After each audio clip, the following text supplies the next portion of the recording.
Yo, no man. MT, kanti kwenzakalani guys ngo-MC? Why yena u-MC kuhlezi kunenkinga empilweni yakhe? Why? Manje kune-Instagram live nje lana ibhizi iyatrenda, u-MC uyakhala nje uyabonakala ukuthi akekho right. Kwenzakalani ngalomjida?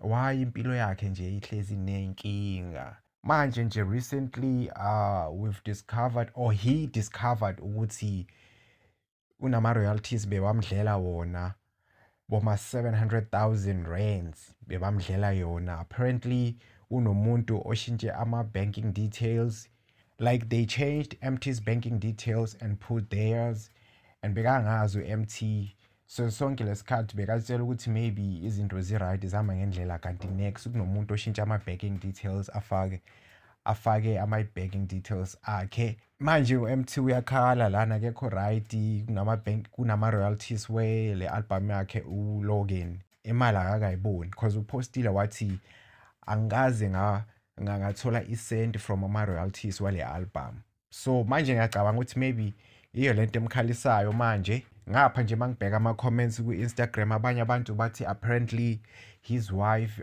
opened a restraining order against him and acede amxoshe nasendlini. I don't know ukuthi le iqiniso angazi ukuthi lelo iqiniso kufikela kuphi, kodwa if nalo iqiniso, yo no man, I know.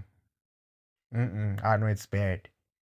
It's bad and ayikho right lento. So manje yo yazi nje ukuba i-public figure kule entertainment industry yakhona ngathi kuza nje nenye nje i-stress, kuza nesinye i-stress nje eish.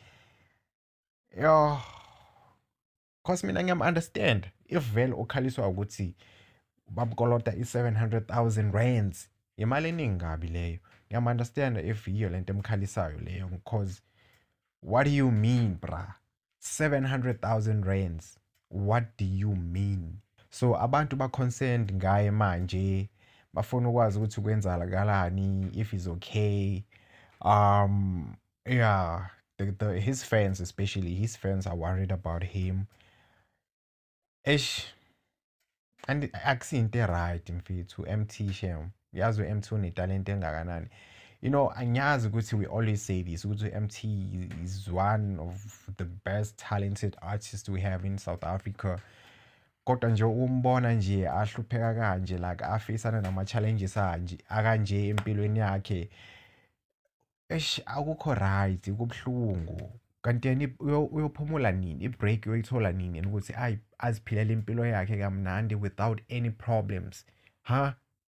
Uyophumula nini umjida? Because naye kumele yo no man, nah boy, this entertainment industry le nokuningi kwenzakalayo lana.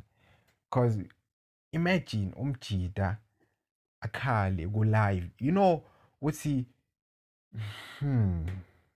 you know how much it takes for umjida ukuthi angakhale ku-live in front of his fans or in front of I don't know how many people were on that live, but yo uyabona nje umuntu onjalo nje ukuthi okay, he's broken, ulimele ngempela.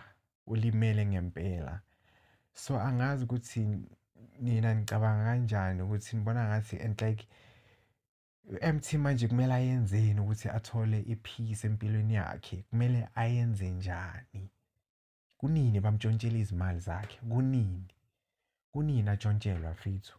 Ayisekho right lento.